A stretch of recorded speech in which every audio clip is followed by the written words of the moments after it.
The CEO was rushing to his corner office when he heard the most beautiful voice echoing through the empty hallway, but when he turned the corner and saw it was just the night janitor singing a lullaby to a sleeping child in a maintenance cart, he had no idea that in less than 24 hours, that same man would be standing on a stage in front of thousands, holding a microphone that would change both their lives forever. Before we dive in, don't forget to subscribe, because tomorrow we have an extra special story, and leave a comment telling us where in the world you're watching from. We'd love to hear your story too. The 42nd floor of the Meridian Tower hummed with the kind of silence that only existed in corporate buildings after midnight. Not true quiet, but the low electrical buzz of servers running, security cameras rotating, and the distant hum of ventilation systems breathing life into empty spaces. Marcus Chen stood at the floor-to-ceiling windows of his corner office, staring down at the city sprawled beneath him like a circuit board, each light a pulse of life he could never quite touch from this height. His reflection stared, back-sharp suit wrinkled at the edges, tie loosened but not removed. Dark hair that had started showing gray at the temples 3 years ago when Meridian Entertainment had nearly collapsed under the weight of bad investments and worse timing. Now, at 38, Marcus had clawed the company back to profitability, but the cost was written in the lines around his eyes and the empty coffee cups scattered across his desk like monuments to sleepless nights. He glanced at his Rolex. 12:47 a.m.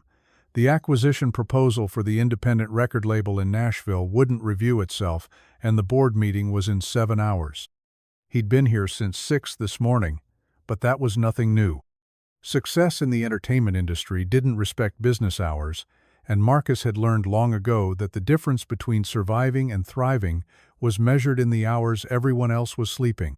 His assistant had left at 9, security had made their rounds at 11, and now the building belonged to him, and whoever else was foolish enough to still be working when the rest of the world had gone home to families and warm dinners and lives that existed beyond profit margins and market shares. Marcus picked up the contract again, but the words blurred together. His eyes burned from staring at screens and documents, his back ached from hunching over spreadsheets, and somewhere deep in his chest was the familiar, hollow feeling that came with achieving everything he'd wanted and still feeling like something was missing. He'd built an empire, commanded respect, earned wealth most people could only dream of, but lately success felt more like a gilded cage than freedom. He needed air, movement, something to clear his head before diving back into the acquisition details. Marcus stepped out of his office, the automatic lights flickering on as he moved through the executive floor. His footsteps echoed against the marble, a lonely sound that followed him toward the elevators. Instead of going down to the parking garage, he hit the button for the 38th floor, the main production offices, where the real work happened, where dreams were manufactured and packaged and sold to the world. During the day, these floors buzzed with energy, recording artists, producers, executives, assistants running between meetings with coffee and contracts, and the controlled chaos that built careers. But at night, the floors felt like abandoned movie sets, all the magic drained away, leaving only empty desks and the ghosts of conversations. Marcus wandered through the maze of cubicles and conference rooms, past walls covered with gold records and framed magazine covers, past the sound booths where tomorrow's hits were born. He'd done this walk before, usually when insomnia and stress created a restless energy that couldn't be contained in his office. There was something about moving through the building after hours that helped him think, helped him remember why he'd started this company in the first place. He was about to turn back toward the elevators when he heard a voice, soft and distant, floating through the air like smoke. Marcus stopped, head tilted, listening. At first, he thought it might be someone's radio left on, or maybe the cleaning crew playing music while they worked. But as he moved closer to the sound, following it down a corridor lined with practice rooms, he realized it wasn't recorded music at all. Someone was singing. The voice was extraordinary and warm, with an ache that seemed to come from somewhere deeper than the throat, somewhere that had known loss and still chose beauty. It wasn't the polished, manufactured sound of auto-tuned perfection that dominated the charts. It was raw, honest, the kind of voice that could stop traffic or start wars or make people remember what it felt like to feel something real. Marcus moved toward the sound like a man drawn to a lighthouse in a storm, his footsteps careful and quiet on the carpeted floor. The voice grew stronger as he approached, and now he could make out words lullaby, sung in Spanish, the melody simple but heartbreaking in its tenderness. Duérmete mi niño, duérmete mi sol, duérmete pedazo de mi corazón. Marcus reached the end of the hallway and peered around the corner, expecting to find someone in one of the practice rooms, maybe a late-night session he hadn't been told about. Instead, he saw something that made him freeze. A man in navy blue coveralls was pushing a maintenance cart down the hallway, moving slowly, methodically, stopping at each office to empty trash cans and wipe down surfaces. But curled up in the bottom of the cart, nestled among cleaning supplies and spare garbage bags, was a small Childa boy, maybe 4 years old, fast asleep with his head pillowed on a folded towel. And the man was singing to him. Marcus pressed himself against the wall, hidden in the shadows, watching as the janitor worked with quiet efficiency while never letting his voice drop below the gentle whisper that kept the child sleeping peacefully. The man looked to be in his mid-30s, medium height with calloused hands and the kind of tired posture that came from working too many hours for too little pay. His face was kind but weathered, marked by the particular exhaustion of someone carrying weight that wasn't entirely his own. But when he sang, something transformed. His shoulders straightened, his movements became more graceful, and that voice, that impossible, beautiful voice filled the empty hallway with something Marcus hadn't heard in years. Pure, unfiltered emotion. The janitor finished emptying a trash can and moved to the next office, his voice never faltering. The child stirred slightly, and the man's hand reached out to gently stroke the boy's hair, his singing becoming even softer, more tender.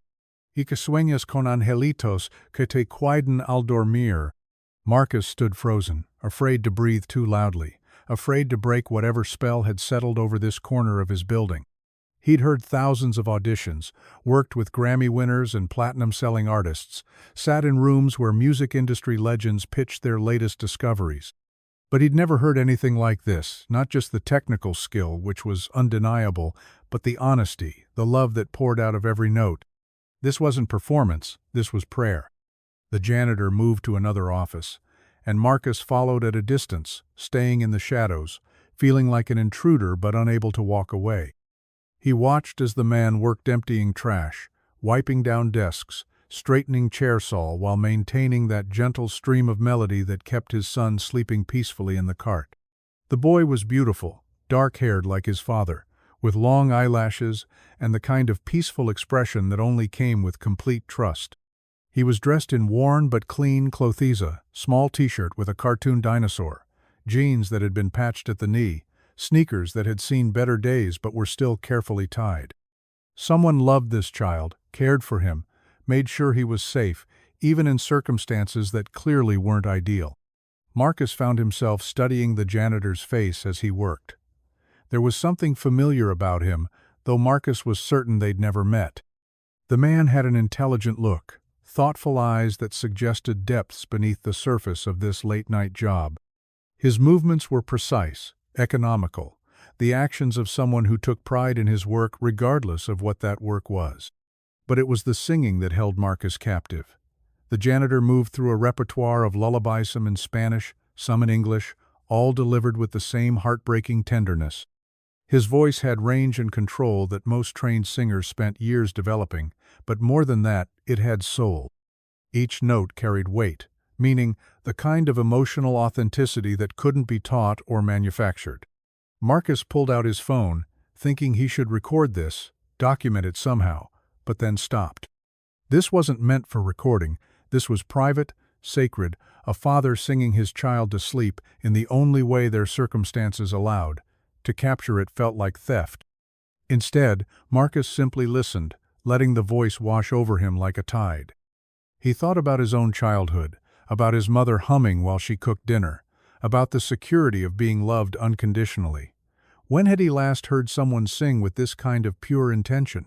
When had he last felt music in his bones instead of just analyzing it as a commodity? The janitor worked his way through the floor systematically, and Marcus followed like a shadow, staying far enough back to remain invisible but close enough to hear every note. The man's stamina was remarkable after what must have been hours of physical labor. His voice never wavered, never showed strain. If anything, it seemed to grow stronger as the night deepened, as if the act of singing was giving him energy rather than depleting it. They reached the end of the hallway, and the janitor paused at a window, looking out at the city lights while his son slept on. For a moment, his singing stopped, and Marcus heard him whisper something in Spanish, a prayer maybe, or a promise. Then the voice returned, softer now, almost talking rather than singing. "Daddy's working hard, my Joe. Just a little longer, and we'll go home. Just a little longer." The words hit Marcus like a physical blow. There was so much in them: love, exhaustion, determination, apology. This man was carrying more than cleaning supplies in that cart. He was carrying the weight of being everything to someone who depended on him completely. Marcus thought about his own life, about the choices that had led him to this 42nd floor, about the people he'd left behind in his climb to the top. His parents, who'd stopped calling because he was always too busy to answer. The friends who'd given up trying to make plans because work always came first. The relationships that had withered under the pressure of his ambition. Here was a man who'd found a way to keep love alive even in the harshest circumstances, who was raising a child in maintenance carts and empty hallways and still filling the space with beauty. Marcus had everything money could buy and felt empty. This janitor had almost nothing and was creating something precious from thin air. The janitor began moving again, heading toward what Marcus knew was the next section of offices. But as he pushed the cart forward, the child stirred, making a small sound of distress. The man stopped immediately, kneeling beside the cart, his voice dropping to a whisper. "Shh, Diego, it's okay. Daddy's here. Just a bad dream, my Joe." The boy Diego opened his eyes briefly, looking around with the confusion of someone waking in an unfamiliar place. But when he saw his father's face, he smiled sleepily and reached up with one small hand. The janitor took it gently, pressing it to his cheek. "Go back to sleep," he whispered in English. "We're almost done." Diego nodded, his eyes already closing again. But before he drifted off, he mumbled something that made Marcus's chest tighten. "Sing the angel song, Daddy." The janitor's smile was soft and sad all at once. He smoothed his son's hair and began a new melody, something Marcus didn't recognize but that sounded ancient, timeless. "Angels watching over you, keeping you so safe and warm, angels dancing in your dreams, protecting you from every storm." The improvisation was flawless, the melody haunting and beautiful.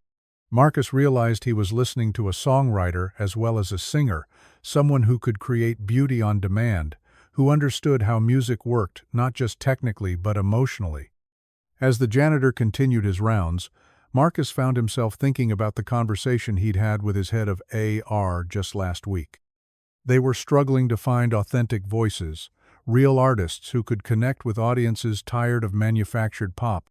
The industry was hungry for something genuine, something that felt human in an increasingly digital world. And here it was, pushing a maintenance cart through his building at 1 a.m. But even as the business side of Marcus's brain began calculating possibilities, another part of him, a part he'd thought long dead, simply marveled at what he was witnessing. This wasn't about profit or market share or quarterly reports. This was about a father's love, about finding beauty in impossible circumstances, about the power of music to transform even the loneliest spaces into something sacred. The janitor worked his way through another section of offices, his voice never stopping, never faltering. Sometimes he sang full songs, sometimes he hummed melodies that seemed to come from some deep well of creativity. Occasionally, he would speak to his sleeping son gentle words of encouragement, promises about the future, apologies for the present circumstances. Marcus learned pieces of their story through these whispered conversations. The boy's mother was gone with the angels, the janitor said once, his voice thick with grief that hadn't fully healed. There was mention of daycare that had fallen through, of babysitters who'd canceled, of having no choice but to bring Diego to work. "It's just temporary," the man whispered as he emptied another trash can. "Just until Mrs. Rodriguez gets back from visiting her sister. Then you can sleep in your own bed again, Mio." But there was something in his voice that suggested this wasn't the first time circumstances had forced this arrangement, that this beautiful, impossible scene had played out before in the empty hallways of Marcus's building. How many nights had this been happening? How many times had this extraordinary voice filled these spaces while Marcus sat in his office, oblivious to the magic occurring just floors below? The janitor turned a corner, heading toward the elevators, and Marcus realized the man was finishing his shift. Soon, he would disappear into the night, taking that voice with him, and Marcus would be left alone with the silence and the weight of what he'd witnessed. He thought about approaching, introducing himself, but something held him back.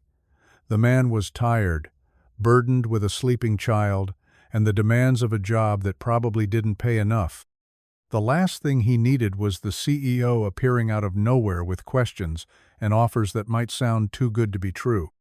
But Marcus couldn't let this go. He couldn't pretend he hadn't heard what he'd heard, seen what he'd seen. This wasn't just talent. This was a gift, something rare and precious that deserved more than empty hallways and sleeping children in maintenance carts. The elevator doors opened, and the janitor carefully maneuvered the cart inside. As the doors began to close, Marcus heard one last fragment of song, the melody fading as the elevator descended. "Until tomorrow brings the sun, and all our dreams come true." Then silence returned to the 38th floor, heavy and complete. Marcus stood alone in the hallway, the echo of that voice still ringing in his ears, his mind racing with possibilities and plans, and the sudden, overwhelming certainty that his life had just changed direction. He walked back to his office slowly, no longer seeing the acquisition contracts or the board meeting prep or any of the usual concerns that filled his nights. Instead, he was thinking about a man named Roberto.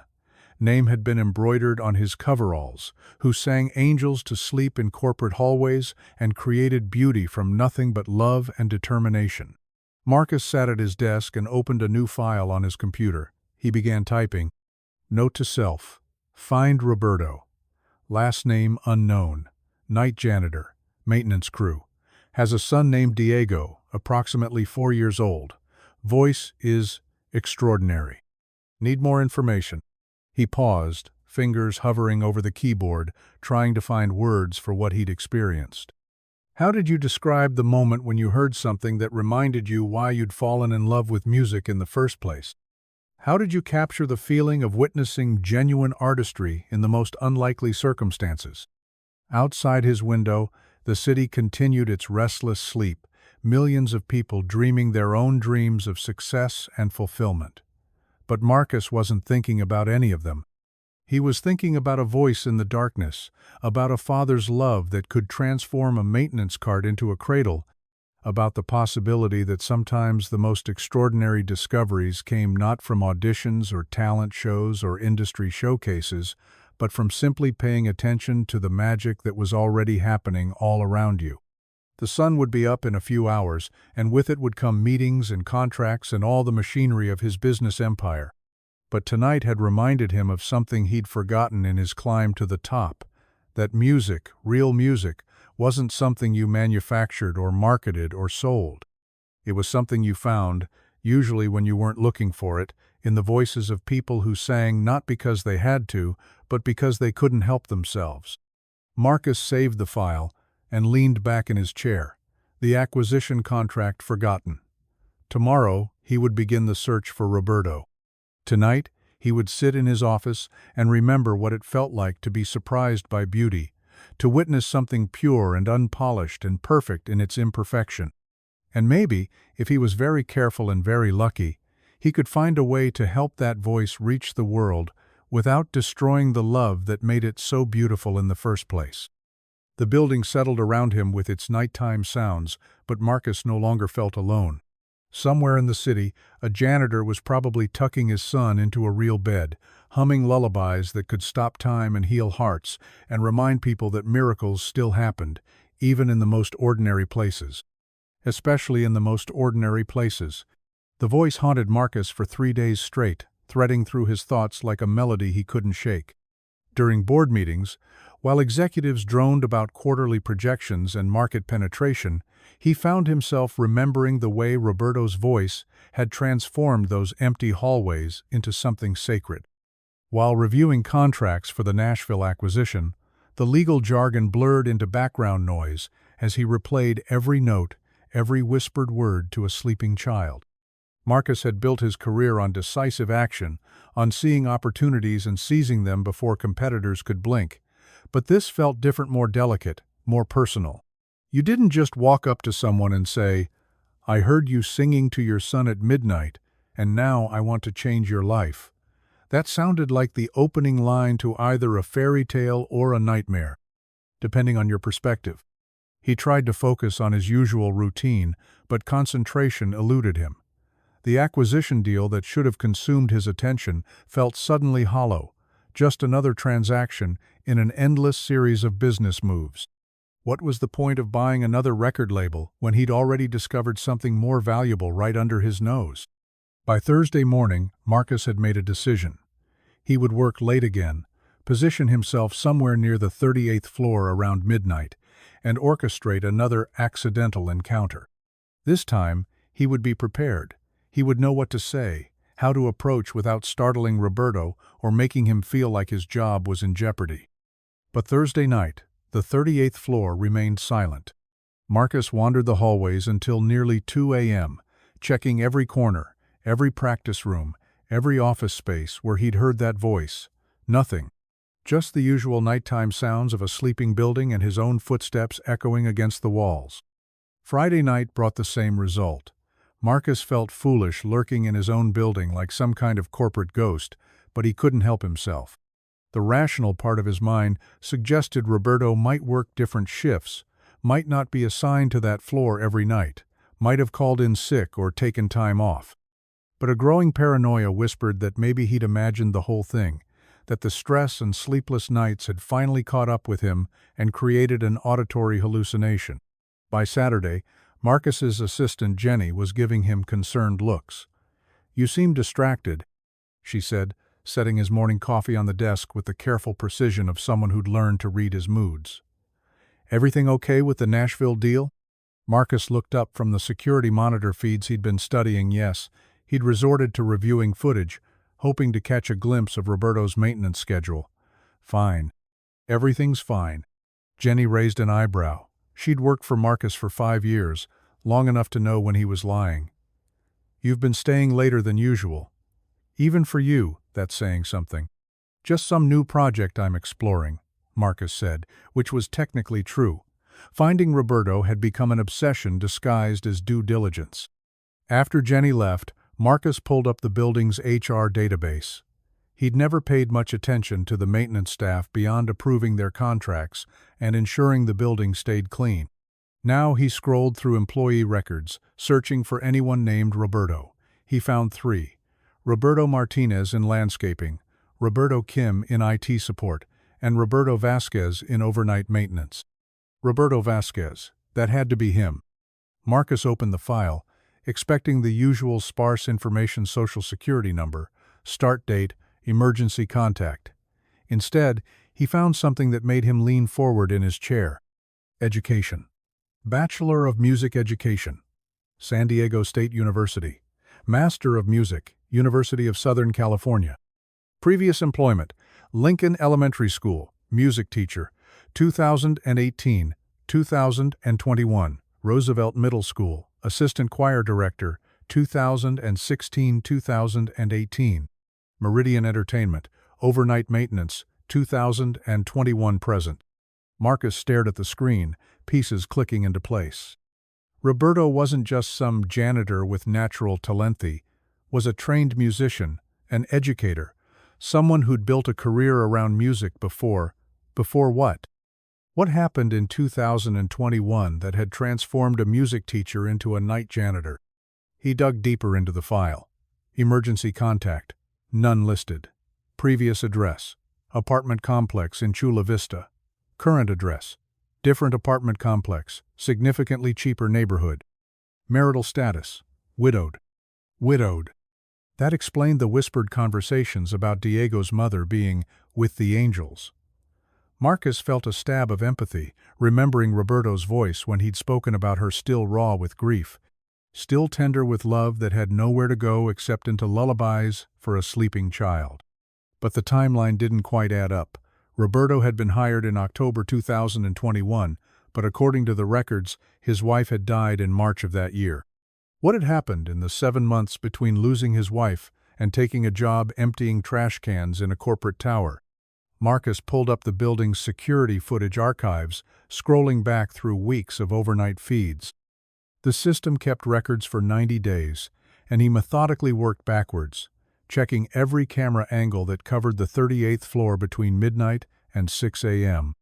There 3 weeks ago, a grainy black and white image of Roberto pushing his maintenance cart down the hallway, the small figure of Diego curled up inside, barely visible from the overhead angle. Marcus's heart clenched as he watched the silent footage, seeing the care with which Roberto maneuvered the cart, the gentle way he reached down to adjust what must have been a blanket around his son. He found more footage from 2 weeks ago, then scattered instances going back almost 2 months. This wasn't a one-time emergency, this was a pattern, a regular arrangement born of necessity and maintained through sheer determination. Marcus leaned back in his chair, overwhelmed by what he was learning. A music teacher, a widowed father, a man with advanced degrees who was cleaning offices in the middle of the night while his son slept in a maintenance cart because what other choice did he have? The intercom on Marcus's desk buzzed. "Mr. Chen, your 2 o'clock is here."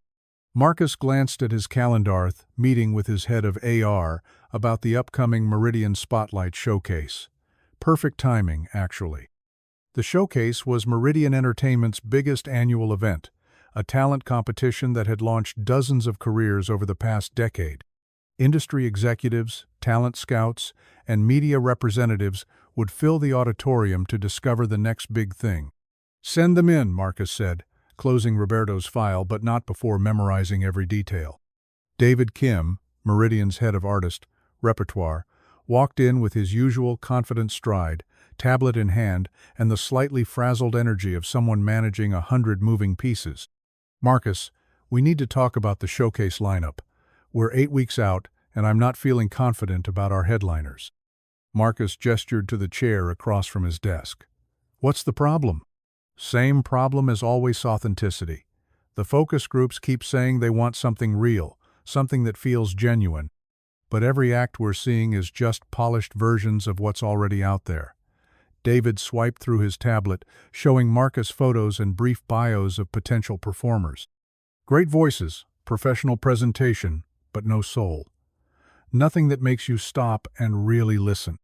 Marcus studied the images: young, attractive performers with professional headshots and carefully crafted social media presences. They looked like they'd been designed by committee, engineered for maximum market appeal. "What about the open audition slots?" "That's our best hope, but honestly, most of the people who show up to those are either delusional or desperate. We get a lot of American Idol rejects, and kids who think fame is just one viral video away." David set down his tablet and rubbed his temples. "I'm starting to think we might need to postpone until we can find something special." Marcus felt a spark of possibility. "What if I told you I might have found something special? Someone extraordinary that nobody's heard of yet?" David's eyebrows shot up. "Really? Who? Did they submit a demo?" "Not exactly," Marcus said carefully. "It's complicated, but the voice is incredible. Classical training, natural ability, genuine emotion, everything we've been looking for. Can you get them in for an audition?" That was the million-dollar question.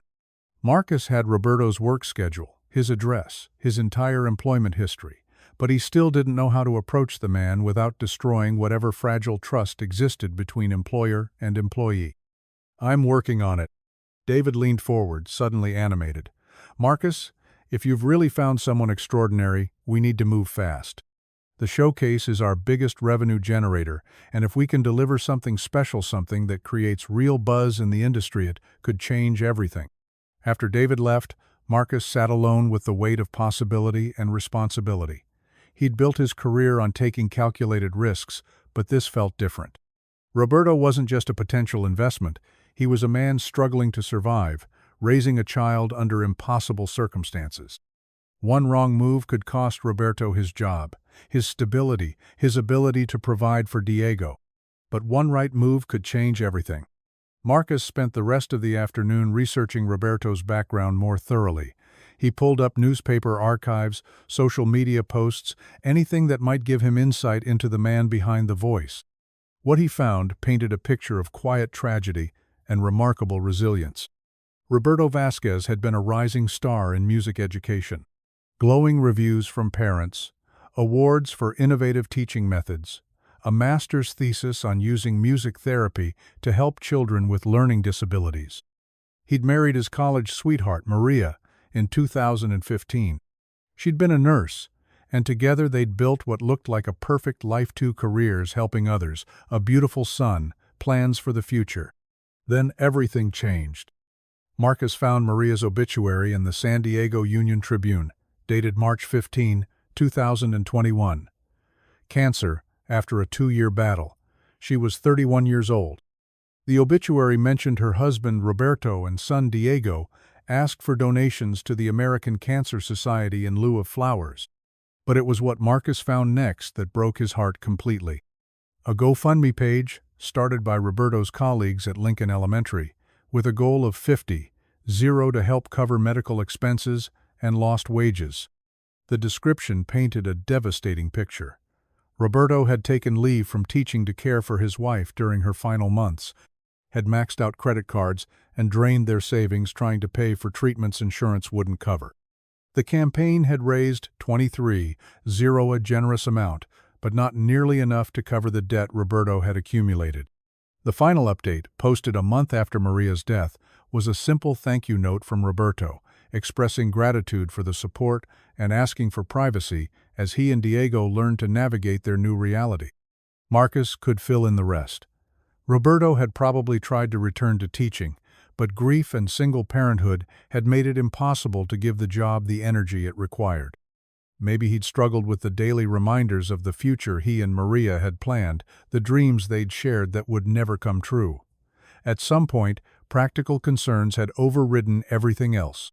He needed steady income, flexible hours that allowed him to care for Diego, work that didn't require him to be on emotionally when he was barely holding himself together.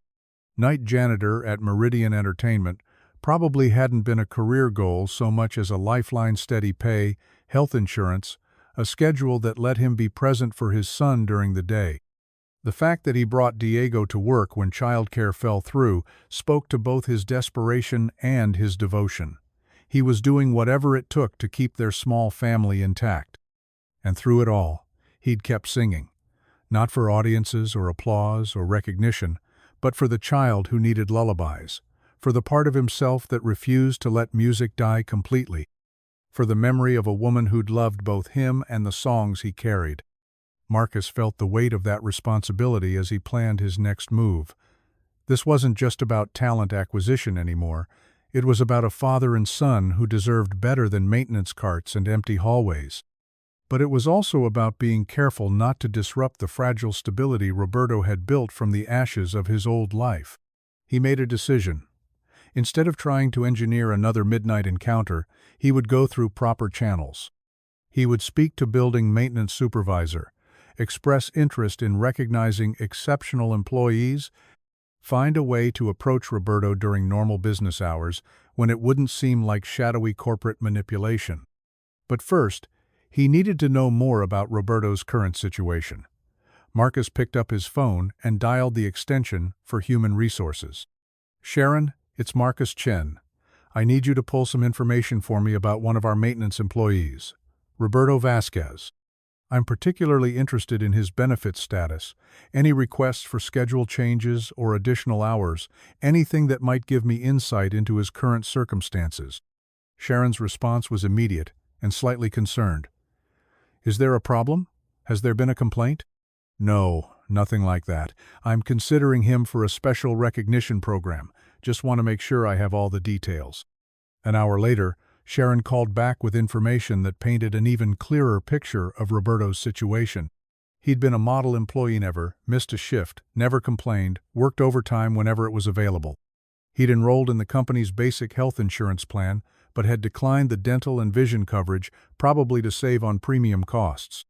He'd also applied for and been approved for the company's emergency hardship fund twice in the past year, once for car repairs, once for medical expenses related to Diego. The hardship fund applications included brief explanations of the circumstances. Roberto's car, a 2003 Honda Civic with 180,000 miles shad, needed a new transmission. The medical expense had been for Diego's emergency room visit after a playground accident that required stitches. Each application was accompanied by a letter of explanation written in careful, formal English. Roberto had detailed his financial situation with painful honesty. The debt left from his wife's medical treatment, the struggle to maintain stability as a single parent, the careful budgeting that left no room for unexpected expenses. He'd expressed gratitude for the company's assistance and promised to repay the advances as soon as possible. Marcus read those letters twice, struck by Roberto's dignity even in desperation. There was no self-pity, no blame, just a man stating facts and asking for help with the same quiet strength that came through in his voice when he sang to his son. The sun was setting outside Marcus's office windows when he finally called building maintenance. The supervisor, Jim Morrison, answered on the second ring. "Jim, this is Marcus Chen. I wanted to ask you about one of your overnight crew members, Roberto Vasquez." There was a brief pause. "Roberto? He's one of my best guys. Reliable, thorough, never any problems." "Why? Is there an issue?" "No issue at all. Actually, I was thinking about our employee recognition program. Roberto's name came up as someone who might deserve special acknowledgement. I was wondering if you could tell me a bit more about his work, his situation." Jim's voice warmed immediately. "Oh, absolutely. Roberto's amazing. Guy's got a master's degree, used to be a teacher, but life threw him a curveball. Never complains, always willing to pick up extra shifts. And that kid of his, the sweetest little boy you ever saw. Roberto sometimes has to bring him to work when his babysitter cancels, but the boy just sleeps in the cart, never causes any trouble. The company's okay with him bringing his son to work? Officially, we're not supposed to allow family members in the building during shifts, but Roberto talked to me about it when he first started, explained his situation. Single dad, limited child care options, needs the income. I figured as long as the kid stayed quiet and didn't interfere with the work, I could look the other way. Roberto more than makes up for any complications."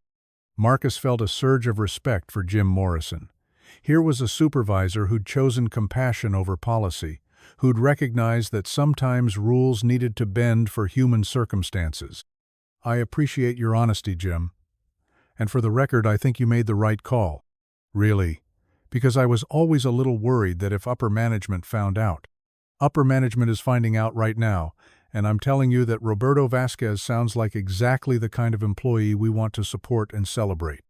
After the call ended, Marcus sat back in his chair, feeling the pieces of a plan beginning to form. He couldn't just approach Roberto cold, that would be too jarring, too overwhelming. But he could create a situation where recognition felt natural, where an offer of opportunity came from a place of respect rather than charity. The Meridian Spotlight Showcase was 8 weeks away. If Marcus could find a way to get Roberto to audition, to let that extraordinary voice be heard by people who could appreciate it, then everything else would follow naturally. Record deals, performance opportunities, the kind of career that could lift Roberto and Diego out of maintenance carts and emergency hardship funds and into a future worthy of their strength and talent. But it had to be done carefully, respectfully, in a way that preserved Roberto's dignity and gave him real choice in the matter. Marcus had learned long ago that the best business deals were the ones where everyone felt like they were getting something valuable. The question was, how do you offer someone a chance at their dreams when they've convinced themselves that dreams are a luxury they can't afford? Marcus pulled up Roberto's employee file one more time, studying the photo attached to his ID badge. It was a standard corporate headshot, Roberto in his maintenance uniform, expression neutral and professional. But even in that sterile image, Marcus could see something in his eyes, Intelligence, sadness, a quiet strength that no amount of hardship had been able to break. Tomorrow, he would put his plan into motion. Tonight, he would go home to his empty penthouse and remember what it sounded like when someone sang lullabies in the darkness, transforming hollow spaces into something sacred through nothing more than love and voice and the refusal to let beauty die, even in the harshest circumstances. Somewhere in the city, Roberto was probably getting ready for another night shift, kissing Diego goodnight and hoping that Mrs. Rodriguez wouldn't cancel babysitting again. In a few hours, he would push his maintenance cart through those same hallways where Marcus had first heard him sing, probably having no idea that his voice had haunted the CEO for days, that plans were being made to change everything. Marcus gathered his things and headed for the elevator, his mind already working through the delicate choreography of recognition and opportunity. He'd built an empire on reading people, on understanding what they needed, and finding ways to provide it. Roberto Vasquez needed stability, respect, and a chance to use his gifts for something more than midnight lullabies. And Marcus Chen, for reasons he was only beginning to understand, needed to be the one to give it to him. Marcus spent another week perfecting his approach, rehearsing conversations in his head until they sounded natural, spontaneous, like the kind of chance encounter that happened in movies but rarely in real life. He'd positioned himself on the 38th floor 3 times, hoping to recreate that first magical night, but Roberto's schedule seemed to have shifted. According to Jim Morrison, the overnight crew had been reshuffled to cover for 2 employees who'd called in sick with flu, which meant Roberto was working different floors on different nights. By Thursday, Marcus's patience had worn thin. He couldn't keep wandering his own building like a ghost, and he couldn't shake the feeling that the longer he waited, the more artificial any eventual approach would seem. He needed to stop overthinking and simply act. That night, Marcus made a decision that went against every carefully laid plan. Instead of trying to accidentally encounter Roberto, he would seek him out directly. He would be honest about hearing the voice, though perhaps not entirely honest about how deliberately he'd been searching since then. Sometimes the best strategy was the simplest one. Tell the truth, or at least enough of it to build trust. At 11:30 p.m., Marcus took the elevator down to the security desk in the lobby. Carl, the night security guard, looked up in surprise. "Mr. Chen, working late again?" "Always," Marcus replied with a smile that felt more genuine than it had in weeks. "Carl, I need a favor. I'm looking for Roberto Vasquez from the maintenance crew. Do you know which floor he's working tonight?" Carl consulted his logbook, running a finger down the night shift assignments. "Looks like he's on 26 tonight.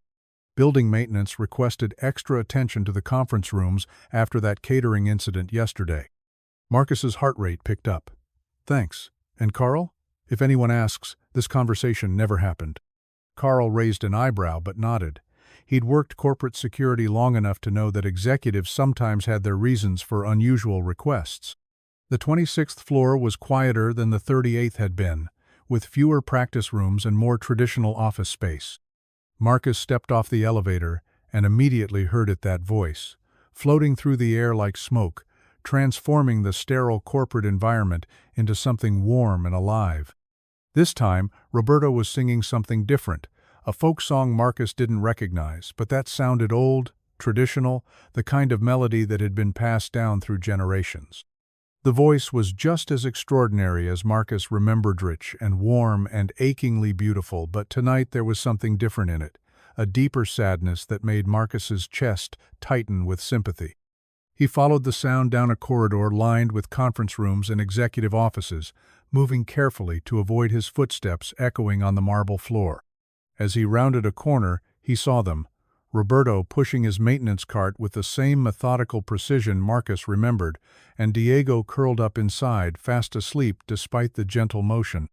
But tonight, Diego looked smaller somehow, more fragile. He was wearing what appeared to be Roberto's work shirt over his regular clothes, the sleeves rolled up multiple times and the fabric pooling around his tiny frame like a blanket. His face was flushed, and even from a distance, Marcus could see the telltale signs of a fever. Roberto's singing was softer tonight, more careful, as if he was afraid of disturbing his son's rest. Between verses, he would stop to feel Diego's forehead with the back of his hand, his expression tight with worry. Marcus felt a stab of recognition. He remembered his own mother doing the same thing when he'd been sick as a child, the constant checking, the helpless vigilance of a parent watching their child suffer and being unable to do anything but wait and hope. But his mother had been able to take him to doctors, had been able to stay home from work until the fever broke. Roberto was singing lullabies in a corporate office building at midnight because he couldn't afford to miss a shift, even when his son was sick. The realization hit Marcus like a physical blow.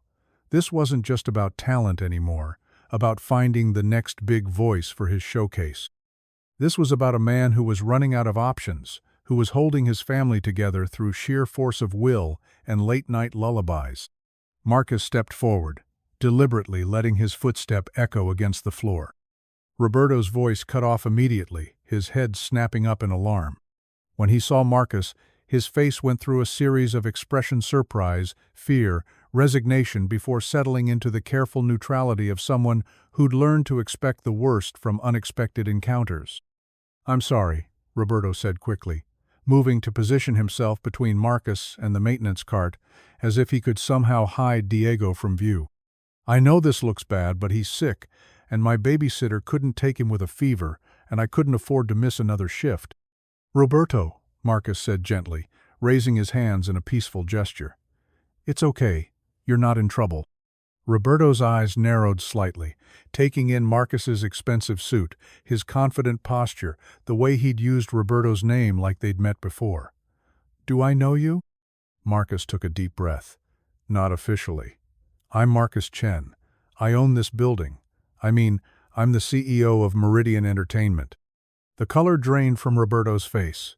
He took an unconscious step backward, bumping into the maintenance cart and causing Diego to stir slightly. "Mr. Chen, I can explain."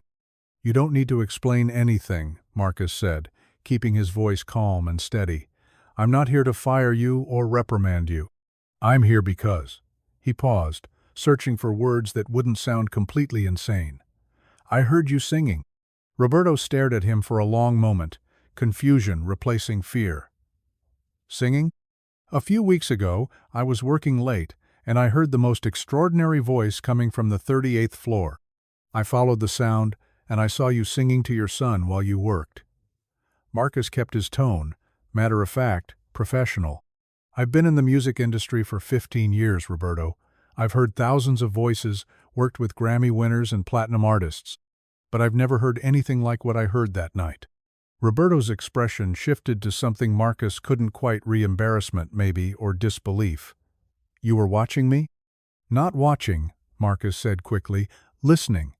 And what I heard was," he struggled to find words that wouldn't sound like empty flattery. "It was pure talent, professional-level skill combined with genuine emotion, the kind of voice that could change everything." Roberto shook his head, a bitter smile pulling at the corners of his mouth. "Mr. Chen, I appreciate whatever this is, but I'm just the janitor. I empty your trash cans and mop your floors. That's it." "That's your job," Marcus corrected. "It's not who you are. I know about your background, Roberto. Music education degree, master's from USC, years of teaching experience. You're not just anything."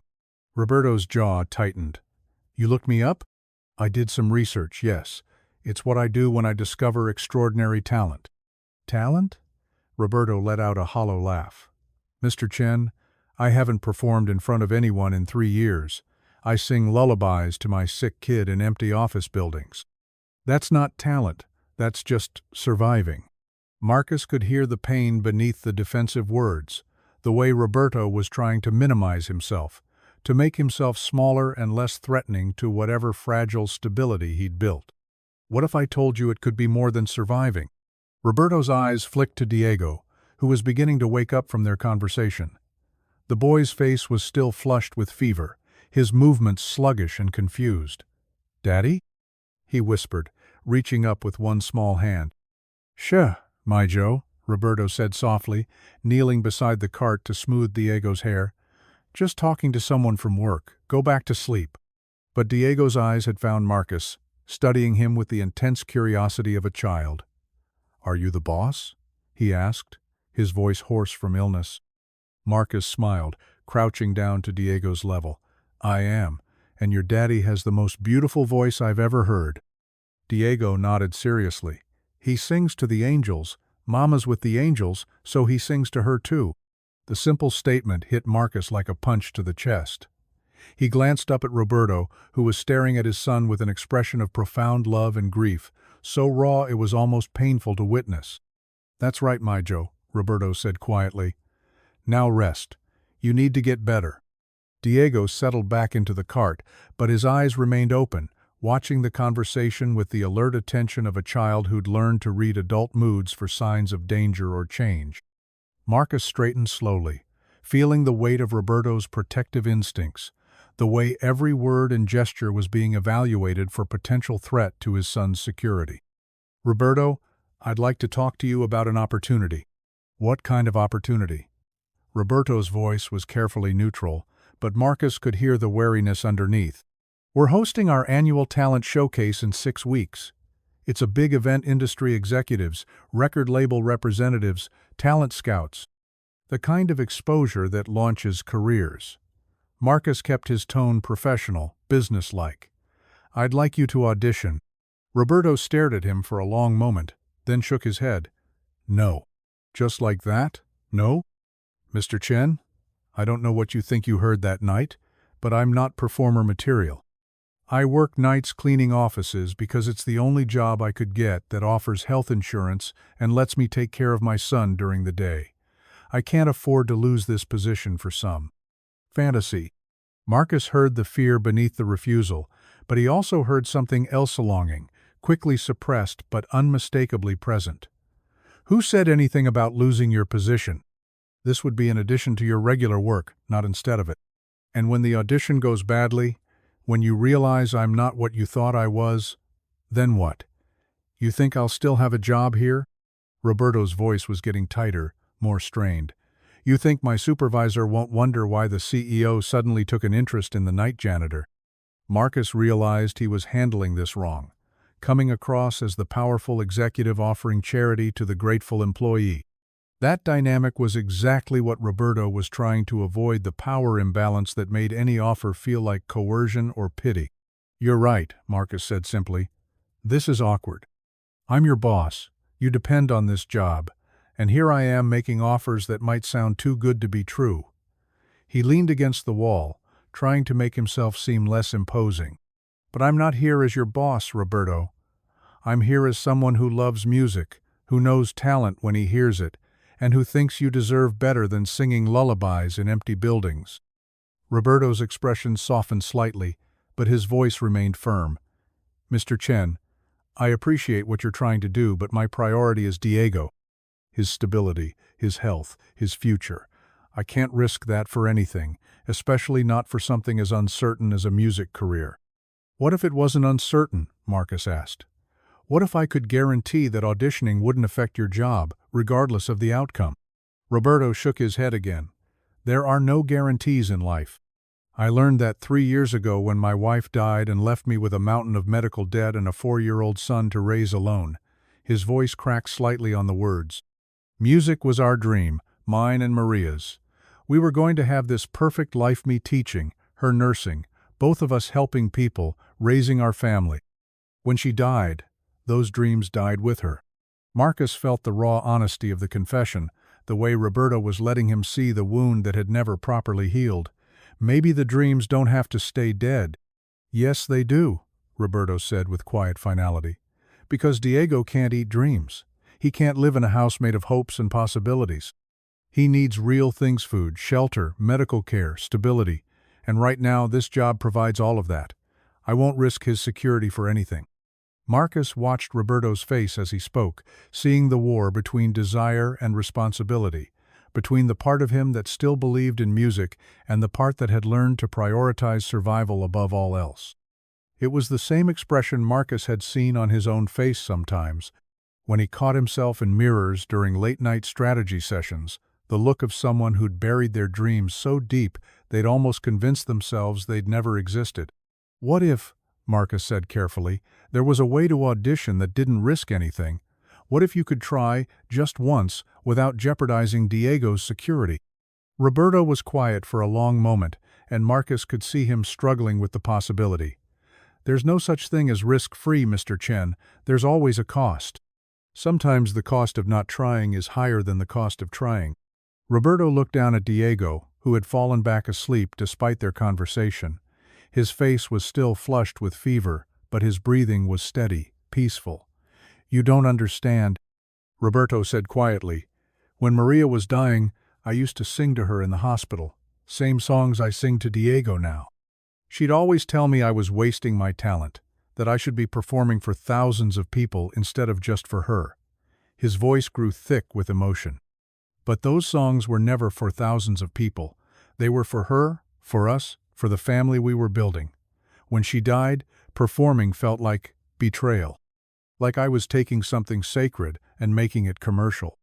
Marcus felt the depth of Roberto's grief, the way it had twisted love into guilt, passion into pain. "Music doesn't have to be betrayal, Roberto. It can be honor. It can be a way of keeping love alive." Roberto shook his head. "You're romanticizing it. Music won't pay Diego's medical bills or put him through college or give him the stable life he deserves." "But what if it could?" Marcus pressed gently.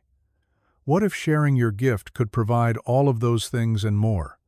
What if singing for thousands of people was actually the best way to honor Maria's memory?" Roberto's jaw tightened. "You don't get to tell me how to honor my wife's memory." Marcus realized he'd pushed too hard, crossed a line he hadn't meant to cross. "You're right, I'm sorry, that was out of line." They stood in silence for a moment, the weight of Roberto's grief and Marcus's frustration hanging between them like a wall.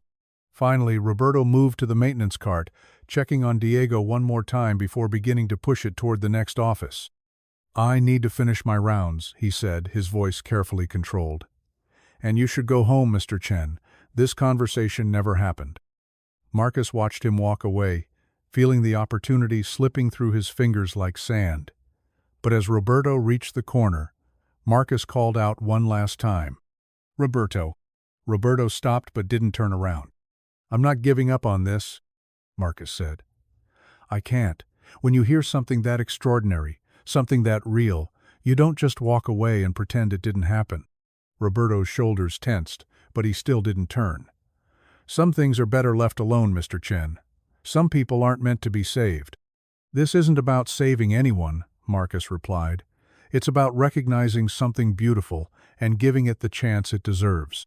Roberto stood there for another moment, and Marcus could see him struggling with something desire, warring with fear, hope battling against the hard-learned lessons of loss and disappointment.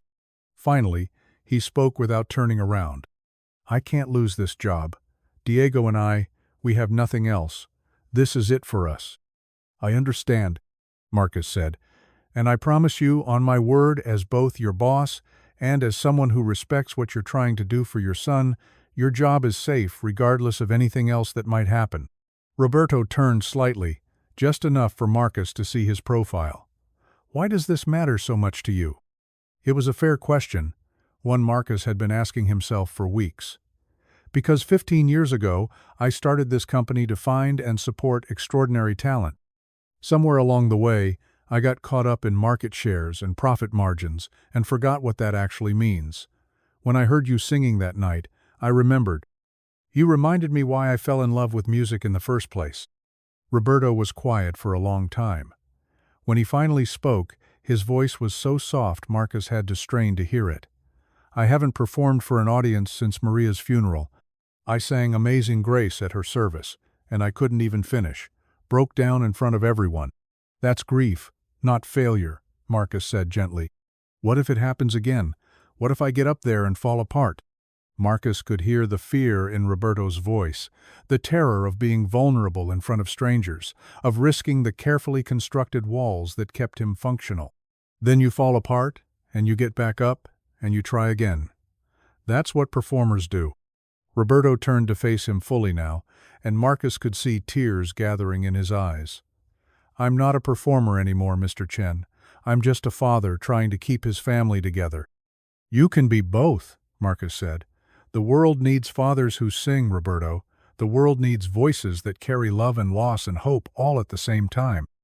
Roberto looked down at Diego again, sleeping peacefully despite the conversation, despite the fever, despite the uncertainty that surrounded their small family. "If I say yes and, I'm not saying I will, but if I did, what would that actually look like?" Marcus felt a spark of hope.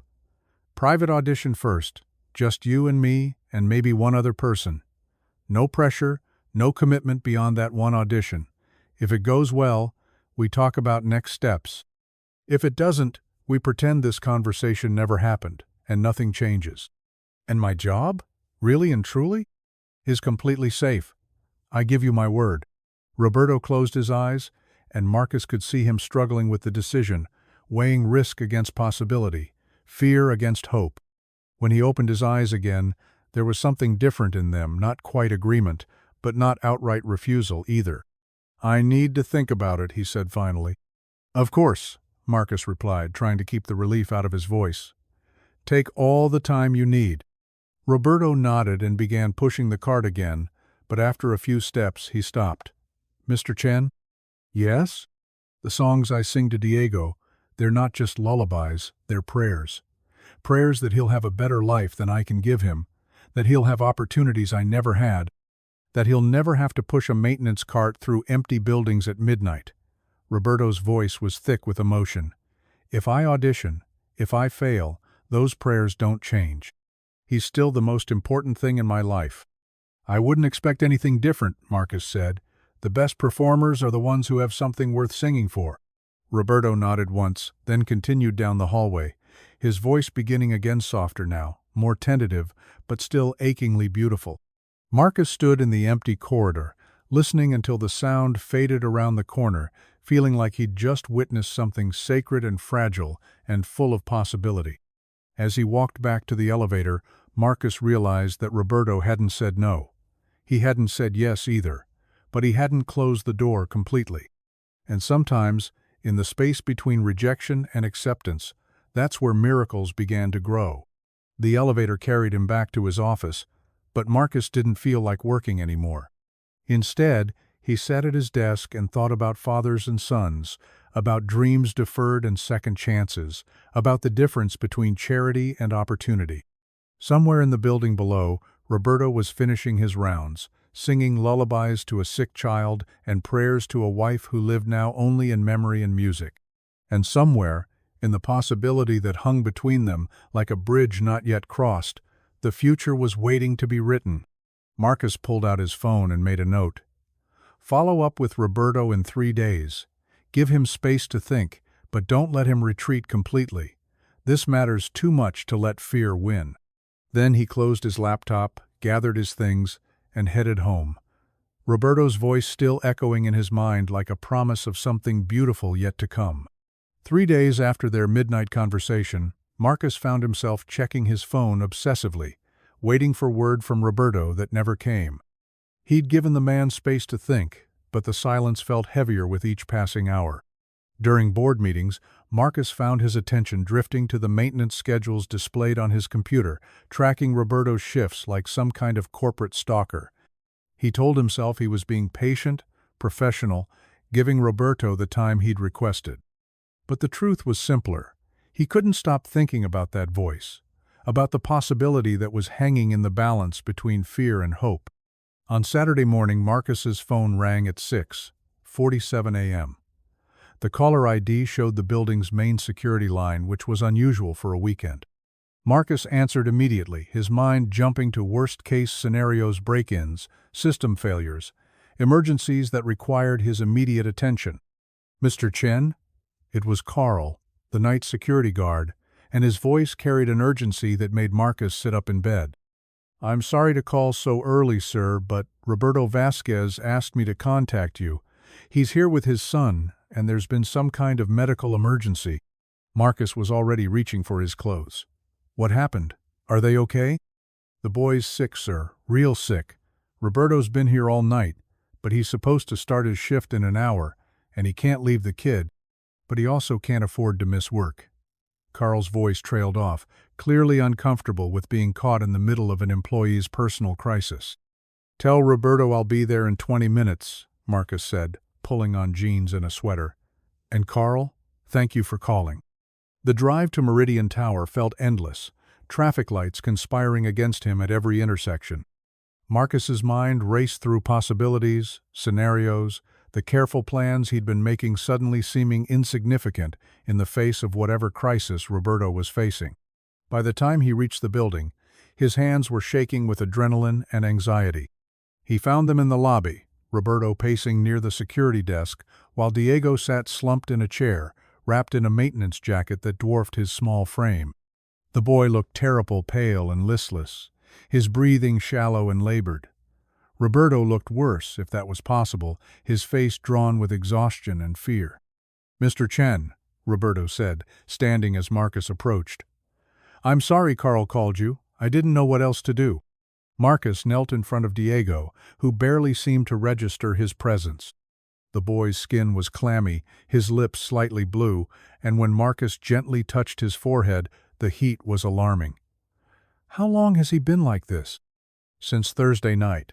I thought it was just the flu, but this morning he couldn't keep anything down, and his breathing."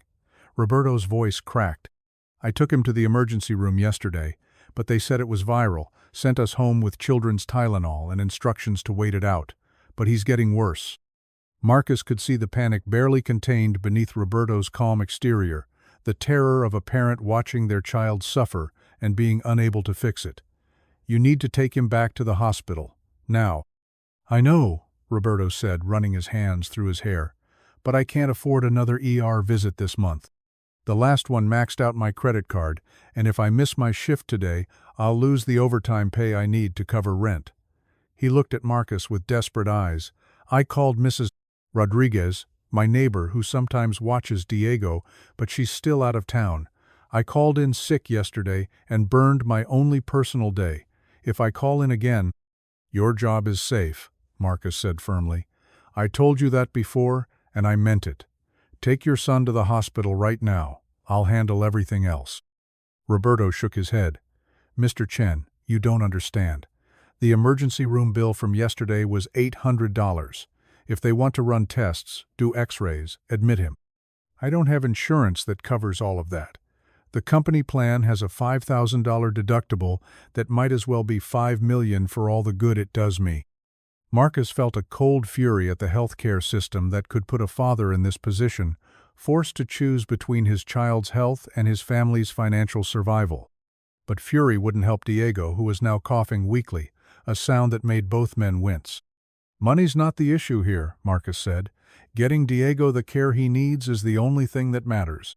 "Easy for you to say," Roberto replied, but there was no anger in it, just bone-deep exhaustion.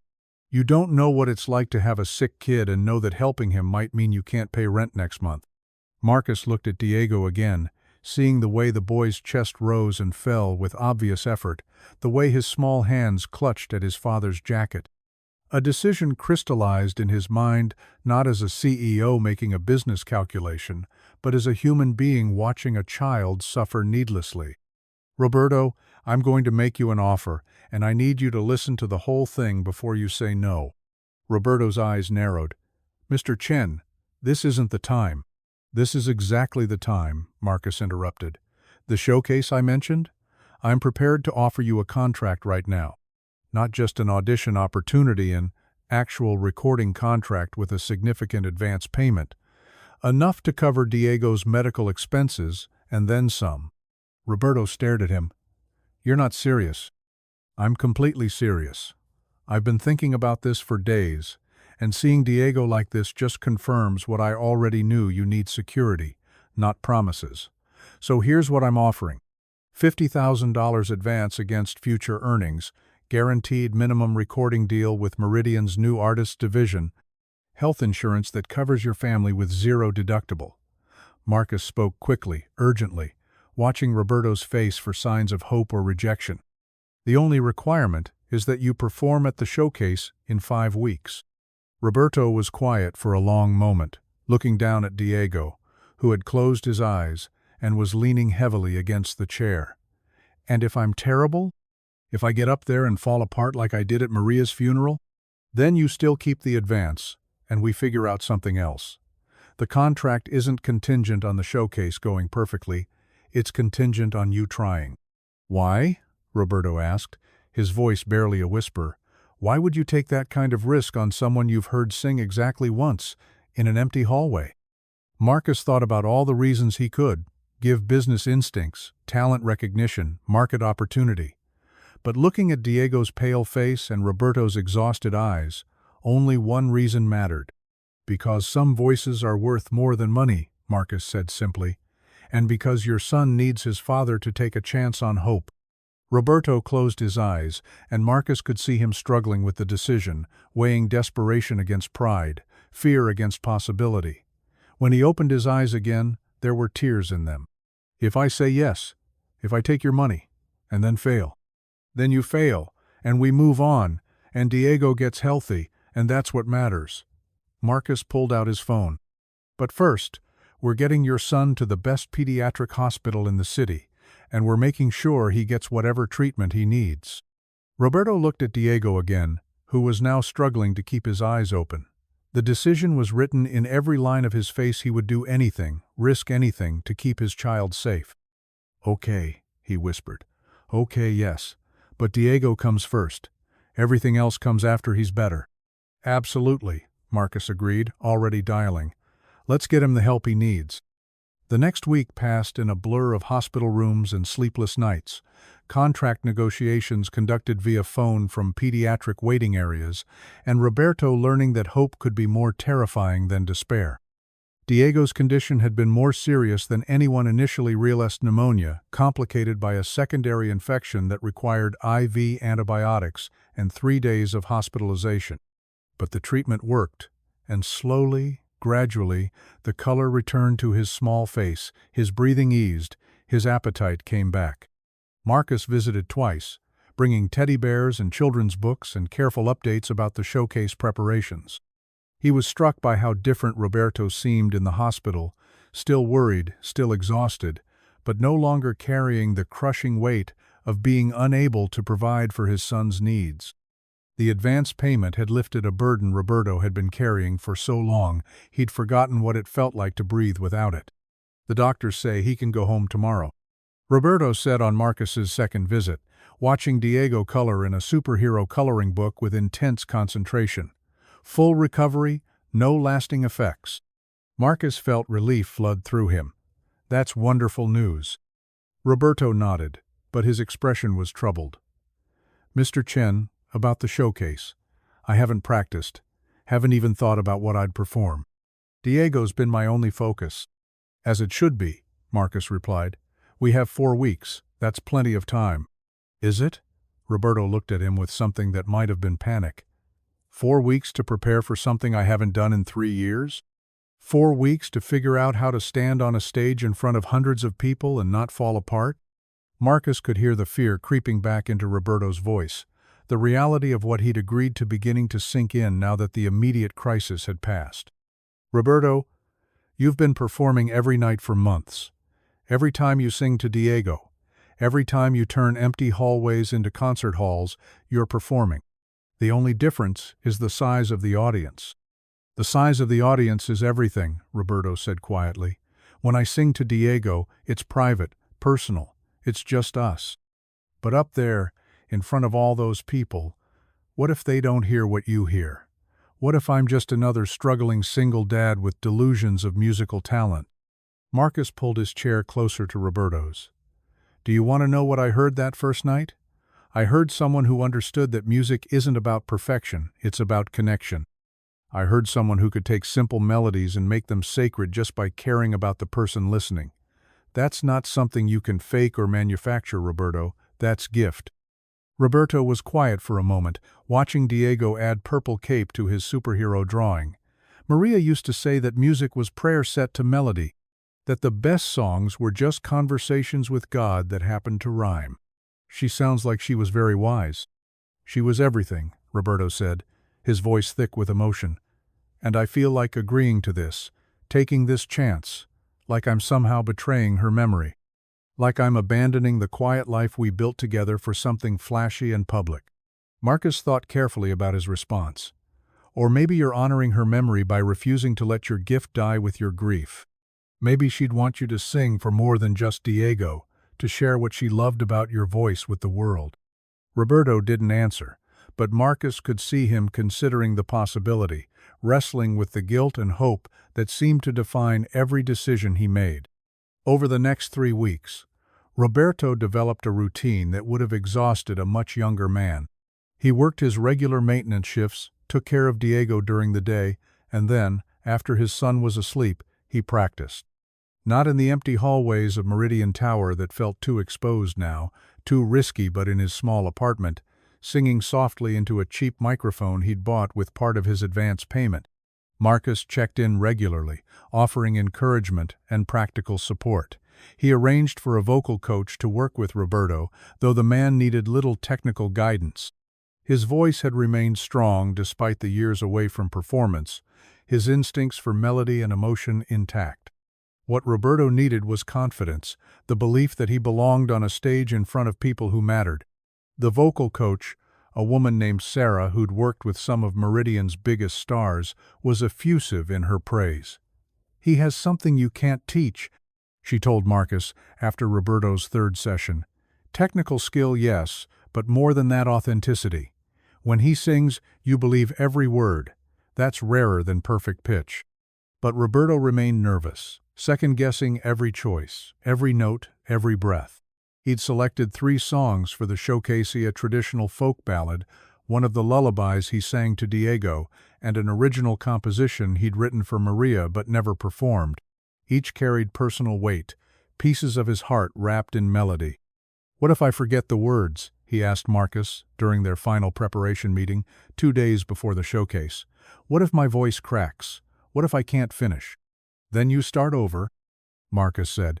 "The audience isn't expecting perfection, Roberto. They're expecting honesty, and that's something you can't fake and can't fail at. It's just who you are." The night of the Meridian Spotlight Showcase, Roberto stood in the wings of the company's auditorium, hands shaking as he adjusted his tie for the 10th time in 5 minutes. The suit he wore was his only one, the same black suit he'd worn to Maria's funeral, purchased for that terrible day and stored in his closet like a monument to grief. He'd had it cleaned and pressed, but it still carried memories that made his chest tight with emotion. Through the curtain, he could hear the murmur of the audience industry, executives, talent scouts, media representatives, the kind of people who decided which dreams lived and which ones died. Marcus had told him there would be about 300 people in attendance, but from backstage, it sounded like thousands. "You're on in 5 minutes, the stage manager said, clicking by with a headset and clipboard, the organized chaos of live production swirling around Roberto like a storm. Diego was in the audience, sitting in the front row next to Mrs. Rodriguez, who'd finally returned from visiting her sister and had insisted on attending to support Roberto. The boy was wearing his best shirt, blue button-down that Roberto had bought him specially for the occasion, and clutching the teddy bear Marcus had brought to the hospital. He'd been so excited about seeing his daddy perform for real people that he'd barely slept the night before. Roberto closed his eyes and tried to center himself, tried to find the calm that came when he sang to Diego in empty rooms. But this was different, exposed, public, weighted with consequences that could change everything or destroy what little stability they'd built. "Roberto?" Marcus appeared beside him, dressed in an elegant suit that probably cost more than Roberto made in 3 months. But his expression was kind, understanding, free of the pressure Roberto had expected. "How are you feeling?" "Terrified," Roberto admitted. "What if I disappoint you? What if everyone realizes you made a mistake?" Marcus placed a hand on Roberto's shoulder. "The only mistake would be if you don't let them hear what I heard that night. These people need to know that voices like yours still exist, that music can still come from real places, real experiences." Roberto nodded, trying to absorb Marcus's confidence, to make it his own. Through the curtain, he could hear the current performer finishing their set, a young pop singer with a powerful voice and perfectly choreographed moves that drew enthusiastic applause from the audience. "That's a hard act to follow," Roberto murmured. "No," Marcus said firmly. "That's exactly why they need to hear you next. They need to remember that technique is nice, but soul is everything." The stage manager appeared again. "Roberto Vasquez, you're up." Roberto took a deep breath, thinking about Diego in the front row, about Maria watching from wherever she was now, about the long journey from music teacher to janitor to whatever this moment might make him. He stepped onto the stage, and the lights hit him like a physical force, bright and hot, and suddenly making the audience invisible beyond the first few rows. The auditorium was packed, every seat filled with people who'd seen hundreds of performers, who'd heard every possible variation of talent and ambition. They looked up at Roberto with expressions of polite attention, waiting to be impressed or bored, their phones and tablets ready to record the next viral moment or forgettable performance. Roberto found the microphone at center stage, his hands trembling as he adjusted the stand. He could see Diego in the front row, beaming with pride and excitement, waving with the unself-conscious enthusiasm of a child who believed his father could do anything. "Good evening," Roberto said, his voice carrying clearly through the sound system despite his nervousness. "My name is Roberto Vasquez. 3 years ago, I was a music teacher. 2 years ago, I was pushing a mop through empty office buildings. Tonight, I'm standing here because someone believed that voices matter, that stories matter, that music can come from the most unexpected places." He paused, looking out at the sea of faces, some curious, some skeptical, some already calculating market potential and demographic appeal. "I'd like to sing for you tonight, not as an audition, but as a gift. These songs aren't just melodies to me, they're prayers, memories, promises to the people I love." Roberto closed his eyes and began the first song, a traditional Mexican folk ballad his grandmother had taught him as a child. His voice started quietly, tentatively, but grew stronger with each phrase, finding the confidence that came from truth rather than technique. The change in the auditorium was immediate and palpable. Conversations stopped mid-sentence. Phones were lowered. The restless energy of a professional audience gave way to something deeper, recognition of something rare and genuine. Roberto's voice filled the space with warmth and gravity, each note carrying weight that couldn't be manufactured or enhanced. This wasn't the polished perfection of studio recordings or the calculated emotion of focus-grouped performances. This was raw, honest, the sound of someone who'd learned to sing through grief and love, and the simple necessity of keeping hope alive in the darkest moments. As he moved into the second song, the lullaby he'd sung to Diego in hospital rooms and empty hallways, Roberto opened his eyes and found his son in the front row. Diego was sitting perfectly still, his small hands clasped in his lap, his face glowing with wonder and pride. Their eyes met, and Roberto smiled, feeling some of his nervousness transform into something else: purpose, connection, the reason he'd started singing in the first place. The lullaby was gentle, intimate, the kind of song that made even the most cynical industry veterans remember being children themselves, remember the voices that had comforted them in the dark. Roberto sang it directly to Diego, but somehow it reached everyone in the auditorium, creating a moment of unexpected tenderness in a room usually focused on market shares and bottom lines. By the time Roberto reached his final song, the composition he'd written for Maria, the auditorium was completely silent except for his voice. This was the most personal piece, the one that carried all his grief and love and the aching beauty of memory. He'd never performed it for anyone, had barely been able to sing it for himself in the years since her death. But tonight, with Diego watching and Maria's presence somehow tangible in the melody, Roberto let the song carry him. His voice soared and broke and rebuilt itself with each verse, telling the story of love found and lost, and somehow, impossibly, found again in the small acts of daily devotion that kept families together. When the last note faded, the silence in the auditorium stretched for what felt like hours but was probably only seconds. Then someone started clapping slowly at first, then building into applause that grew and spread until the entire audience was on their feet, some wiping away tears, others simply stunned by what they'd witnessed. Roberto stood at the microphone, overwhelmed by the response, barely able to process what had just happened. He found Diego in the front row, now standing on his chair and clapping with pure joy, and felt something fundamental shift inside himself. This wasn't about success or failure anymore, it was about sharing something beautiful, about honoring the voices that had shaped him, about showing his son that dreams could survive even the hardest circumstances. Marcus appeared on stage, his own eyes bright with emotion and excitement. "Ladies and gentlemen," he said into the microphone, "Roberto Vasquez." The applause continued, and Roberto could see industry executives pulling out phones, having urgent conversations with people who weren't in the room, making the kinds of calls that changed lives. But more than that, he could see genuine emotion in their faces' recognition of something special, something worth pursuing. The next hour passed in a blur of handshakes and business cards, offers and contracts, representatives from major record labels expressing interest in Roberto's unique sound and compelling story. Marcus stayed close, helping to field the attention, protecting Roberto from the more aggressive approaches while ensuring that every legitimate opportunity was properly considered. "3 different labels want to meet with you this week," Marcus told Roberto as the crowd began to thin. "Sony, Universal, and Atlantic, plus 2 independent labels that specialize in folk and acoustic music." Roberto felt overwhelmed by the sudden abundance of options, the complete reversal of circumstances that had left him struggling to pay rent just weeks earlier. "I don't even know where to start." "We start with what's best for you and Diego," Marcus said. "Money's important, but creative control, long-term stability, the kind of music you want to make those matter more." Roberto nodded, still processing the magnitude of change that one performance had created. He looked out at the auditorium, now mostly empty, except for a few lingering industry representatives and the cleanup crew preparing to reset for tomorrow's events. 3 hours ago, he'd been terrified of disappointing everyone. Now he was facing decisions that would shape the rest of his life. "Mr. Chen," Roberto said quietly, "I don't know how to thank you."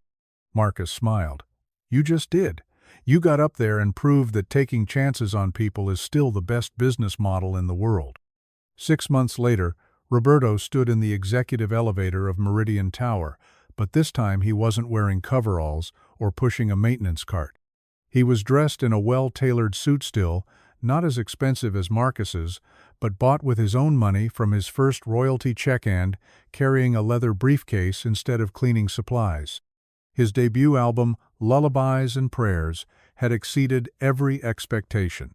It had topped the folk charts, crossed over to mainstream success, and earned critical acclaim that praised its emotional authenticity and Roberto's extraordinary voice.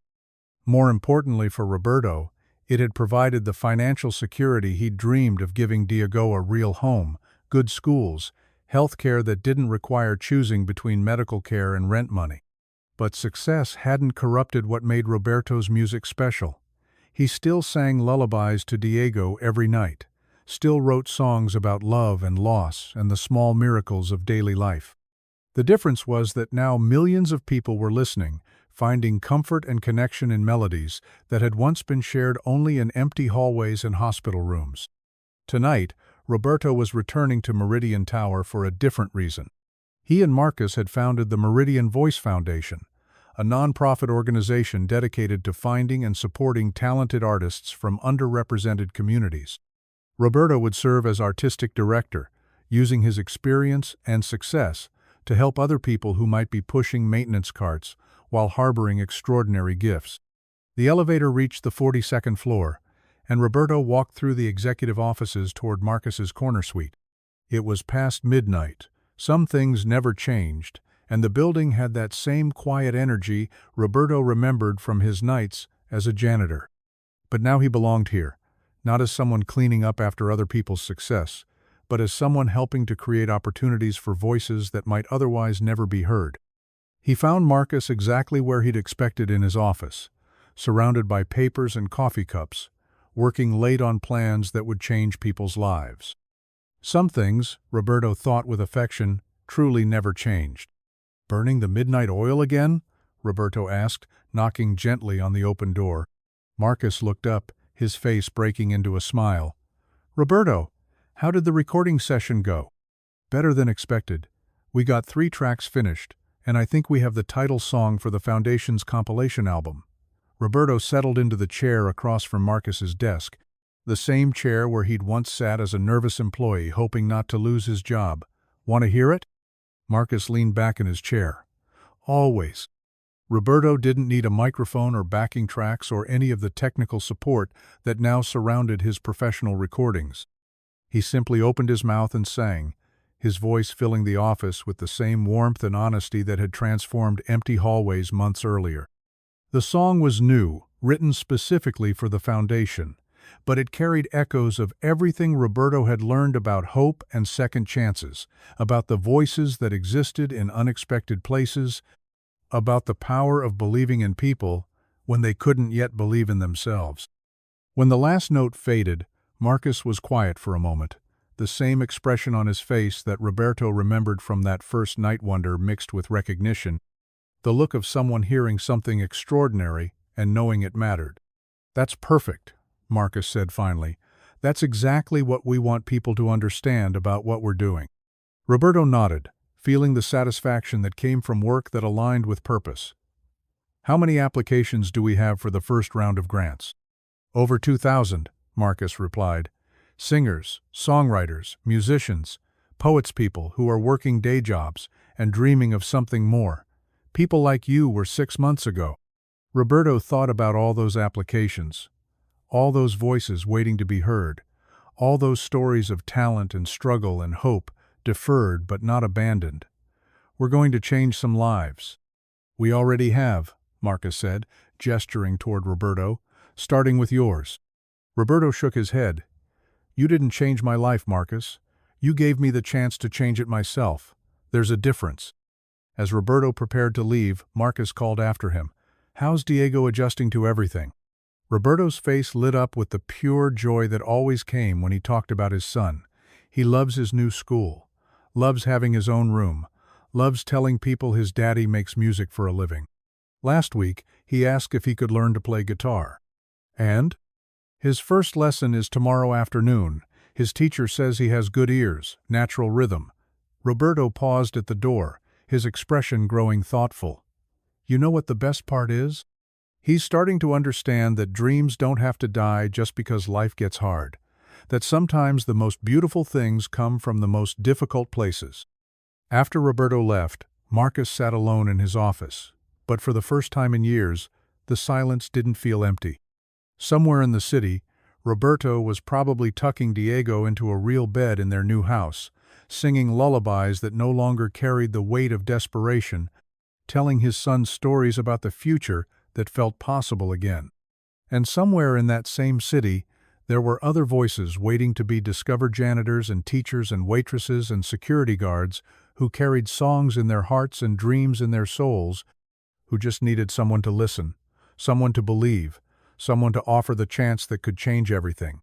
Marcus pulled up the Foundation's application system on his computer, scrolling through the hopeful faces and brief biographies of people who wanted to share their gifts with the world. Tomorrow, he and Roberto would begin the process of selecting the first round of grant recipients, of finding the next extraordinary voice singing in an unexpected place. But tonight, Marcus was content to sit in his office and remember what it sounded like when someone sang prayers into the darkness, transforming empty spaces into sacred ones through nothing more than love and voice and the refusal to let beauty die, even in the harshest circumstances. Outside his window, the city hummed with its restless energy, millions of people dreaming their own dreams of recognition and success. And in a house across town, a little boy named Diego was falling asleep to the sound of his father's voice in no longer whispered lullabies in maintenance carts, but confident melodies that spoke of futures bright with possibility and love that could survive anything. The circle was complete, but the story was just beginning.